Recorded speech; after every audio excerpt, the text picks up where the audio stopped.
Welcome to the video. Today we are going to read the chapter Deep Water. The name of the author is William Douglas. It had happened when I was 10 or 11 years old. I had decided to learn to swim. There was a pool at YMCA in Yakima that offered exactly the opportunity. The Yakima River was treacherous.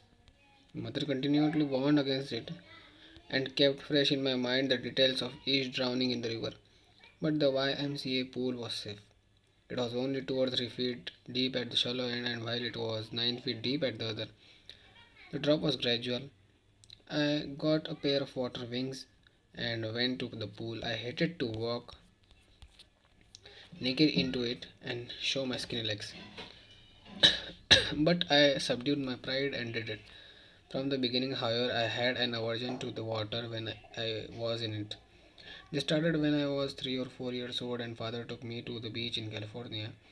He and I stood together in the surf. I hung on to him, yet the waves knocked me down and swept over me. I was buried in water. My breath was gone. I was frightened. Father laughed, but there was terror in my heart at the overpowering force of the waves. My introduction to the YMCA swimming pool reviewed unpleasant memories and stirred childish fear.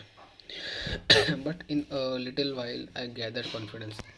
I paddled with my new water wings, watching the other boys and trying to learn by aping them.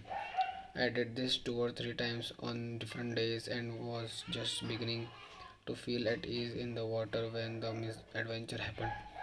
I went to the pool when no one else was there. The place was quiet, the water was still, and the tiled bottom was as white as and clean as a bathtub. I was timid about going in alone as I sat on the side of the pool to wait for others.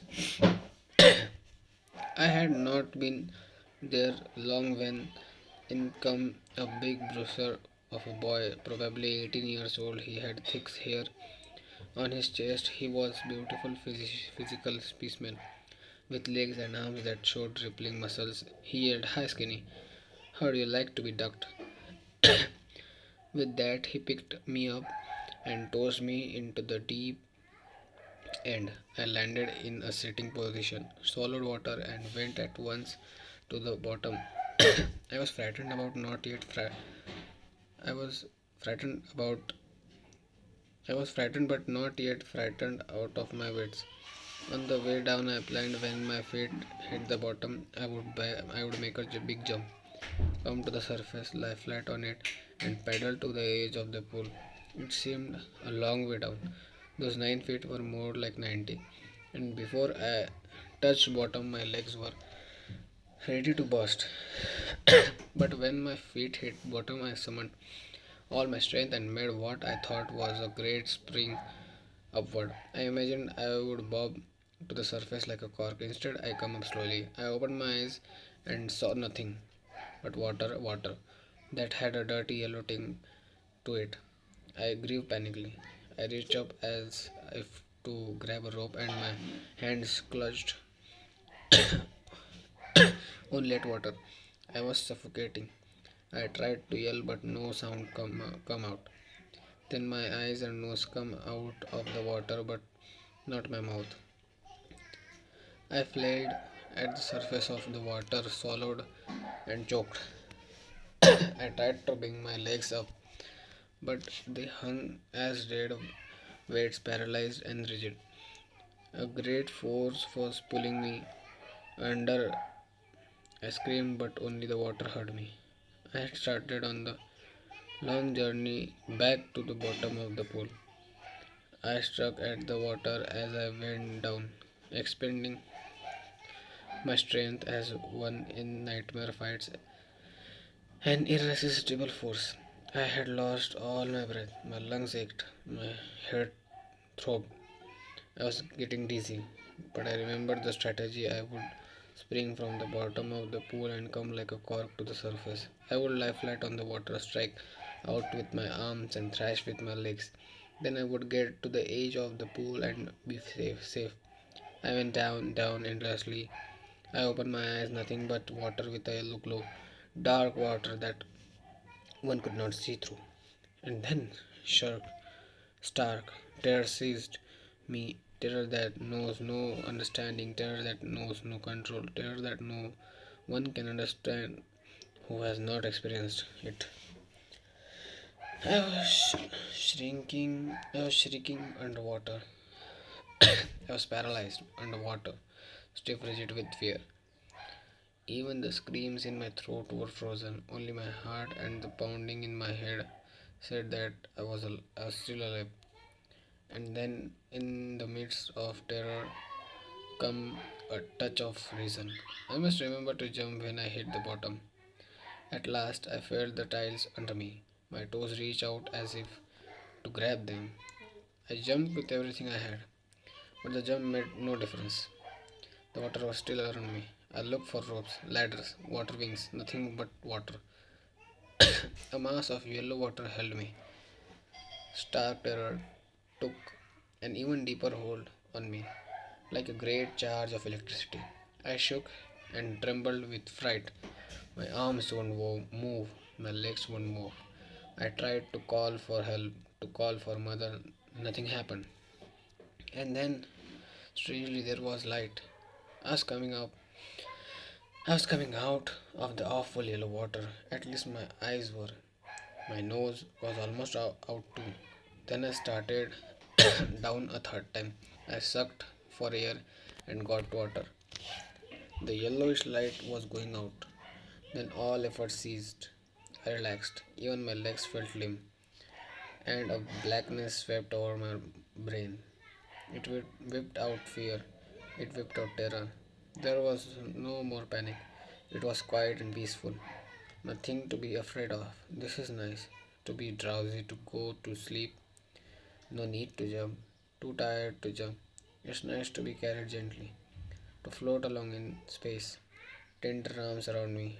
Tender arms like mothers. Now I must go to sleep. I crossed to oblivion and curtain of life fell. The next I remember I was lying on my stomach beside the pool vomiting. The chap that threw me in was saying, but I was only fooling, someone said. The kid's nearly died. But all right now, let's carry him to the locker room. Several hours later, I walked home. I was weak and trembling. I shook and cried, and when I lay on my bed, I couldn't eat that night. For days, a haunting fear was in my heart. The slightest exertion upset me, making me wobbly in the knees and sick to my stomach. I never went back to the pool. I feared water. I avoided it whenever I could. A few years later, when I come to know the waters of Cascade, I wanted to get into them. And whenever I did, whether I was wading the Teton or bumping rivers or bathing in warm lake of the goat rocks, the terror that had seized me in the pool would come back. It would take possession of me completely. My legs would become paralyzed. Icy horror would grab my heart.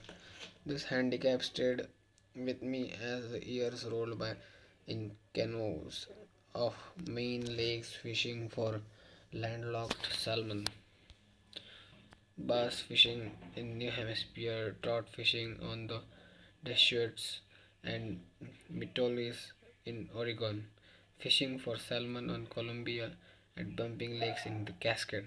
Whenever I went, the haunting fear of the water followed me. It ruined my fishing trips, deprived me of the joy of canoeing, boating, and swimming.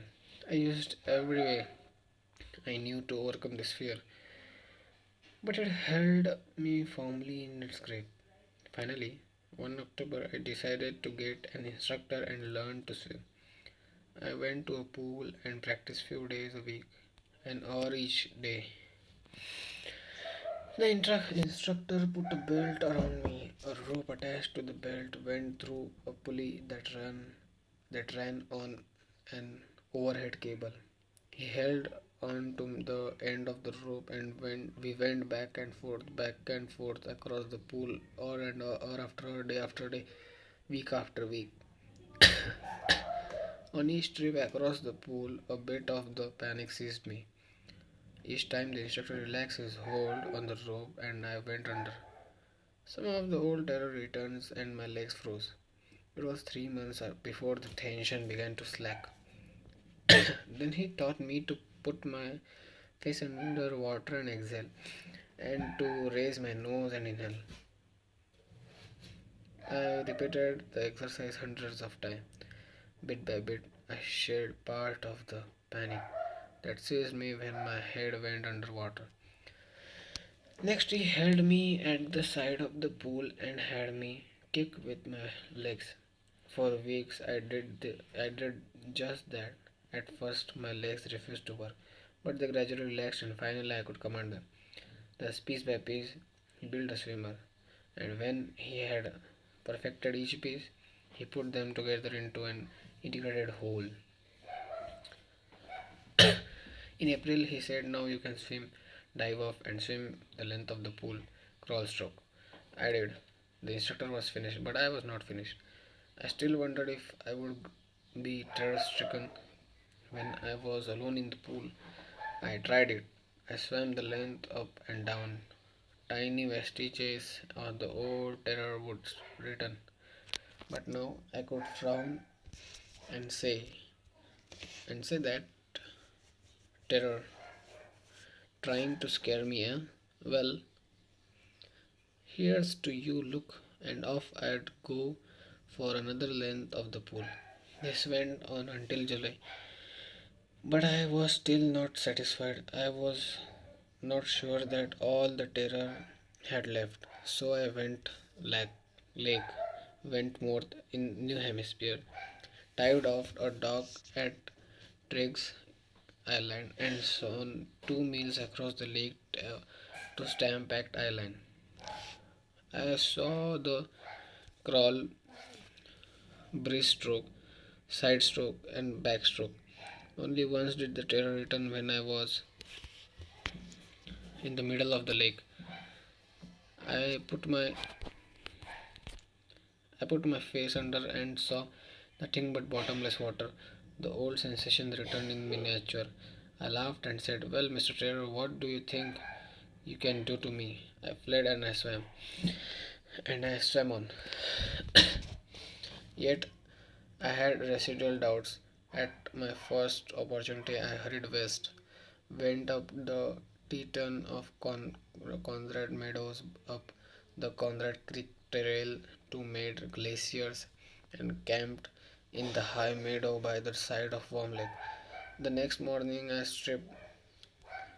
dived into the lake, and swam across to the other shore and back, just as Don Corporon used to do. I shouted with joy, and Gilbert Peak returned the echo. I had conquered my fear of water. The experience had a deep meaning for me, as only those who have known stark terror and conquered it can appreciate. In that there is peace. There is terror only in the fear of death, as Roosevelt knew when he said, "All we have to fear is fear itself," because I had experienced both the sensation of dying and the terror that fear of it can produce. The will to live somehow grew in intensity. At last I felt released, free to walk the trails and climb the peaks and to brush aside fear. Thank you so much.